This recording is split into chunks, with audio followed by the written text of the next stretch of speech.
కోసమే వేచి ఉన్న రేయిలా వేయి కళ్ళతోటి ఎదురు చూడనా వానజల్లు కోసమే వేచి ఉన్న పైరులా గంపెడంత ఆశతోటి చూడనా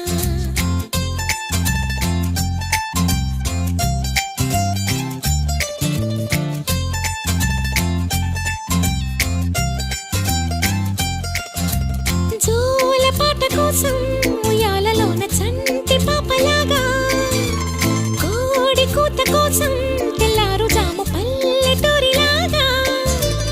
ఆగనే లేనుగా చెప్పవా నేరుగా గుండెలో ఉన్న మాట